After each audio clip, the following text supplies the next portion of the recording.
कि अगर आपको इनकम टैक्स का नोटिस मिल जाए तो क्या करना है।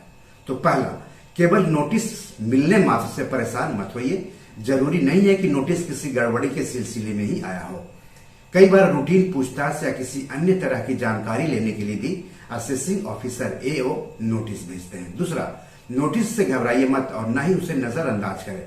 पहले नोटिस को ध्यान से पढ़ें कि वो किस सिलसिले में जारी किया गया है। अगर आप नहीं समझ पा रहे हैं तो किसी भरोसेमंद जानकार से इस बारे में आप सलाह ले सकते हैं, जो कि टैक्स सलाहकार का काम करता है। उनसे आप बात कर सकते हैं। तीसरा, नोटिस आने पर यह देखें कि क्या वो आपके पैन कार्ड नंबर से जारी किया गया है या नहीं। आपको बता दें कि आयकर विभाग पैन कार्ड नंबर के आधार पर नोटिस जारी करता है, ना कि नाम के आधार पर। ऐसे में कई बार गलती से किसी व्यक्ति का नोटिस दूसरे व्यक्ति के पास चला जाता है। हो सकता है कि नोटिस ऐसे ही किसी दूसरे व्यक्ति का हो जिसका नाम और जन्म तिथि आपसे मेल खाती हो। नोटिस में दिए गए पैन नंबर का मिलान जरूर कर लें। चौथा, सभी दस्तावेज व्यवस्थित कर लें। यह भी संभव है कि नोटिस भेजने के लिए आपके रिटर्न को संयोगवश जांच के लिए चुन लिया गया है। बोलते हैं ना, एट रैंडम चुन लिया जाना, तो हो सकता है एट रैंडम चुन लिया गया हो।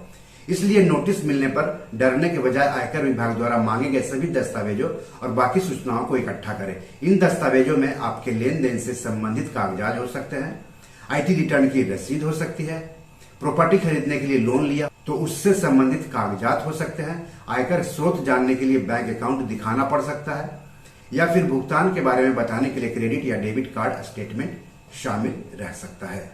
पांचवा, नोटिस का गुम हो जाना आपकी मुश्किल बढ़ा सकता है। इसकी फोटोकॉपी या स्कैनिंग करवा कर रख लेना चाहिए। नोटिस ईमेल से मिलने पर इसे कंप्यूटर पर डाउनलोड करना बेहतर होगा। और छठा, कई बार गलत आईटी रिटर्न फाइल करने पर टैक्स चोरी के संदेह में भी आयकर विभाग नोटिस भेजता है। ऐसे में अपने सीए से बात करें और इसका समाधान निकालें। सातवां, नोटिस में उसे जारी करने वाले अधिकारी का नाम और पद जरूर दिया होता है। अधिकारी के हस्ताक्षर, मुहर, दफ्तर का पता और इनकम टैक्स वार्ड और सर्कल का जिक्र भी नोटिस में अवश्य होता है।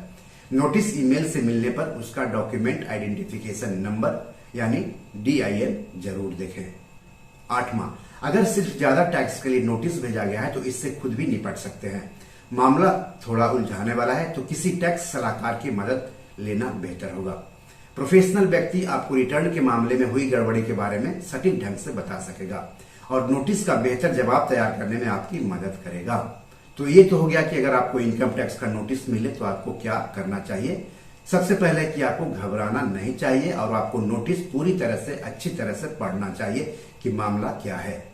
चलिए अब आपको बताते हैं कि इनकम टैक्स विभाग क्यों किसी को नोटिस भेजता है। पहला, हो सकता है आईटी रिटर्न फाइल नहीं किया गया हो। दूसरा, अधिक वैल्यू के लेन देन करने पर पैन कार्ड नंबर की जानकारी नहीं दी गई हो। तीसरा, सेविंग्स बैंक अकाउंट में 10 लाख रुपए या उससे अधिक की नकदी जमा करने पर भी नोटिस जारी किया जा सकता है। चौथा, साल में 30 लाख रुपए या उससे अधिक की प्रॉपर्टी खरीद बिक्री करने पर नोटिस जारी किया सकता है। चौथा, साल में 30 लाख रुपए या उससे अधिक की प्रॉपर्टी खरीद बिक्री करने पर नोटिस जारी किया जा सकता है।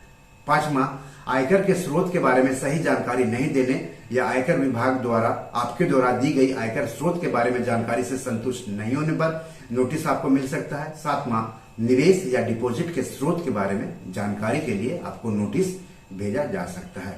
अगर कोई सवाल हो तो कमेंट बॉक्स में जाकर के जरूर पूछें और कोई सलाह हो तो आप हमें कमेंट बॉक्स में जाकर के जरूर बताएं।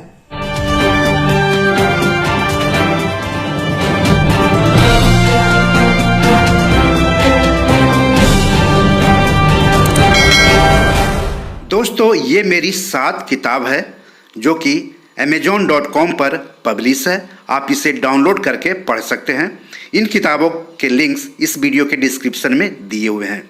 इन 7 किताबों में से 5 किताब मनी मैनेजमेंट पर है, यानी पैसा निवेश करके अधिक पैसा कैसे कमाएं पर आधारित है।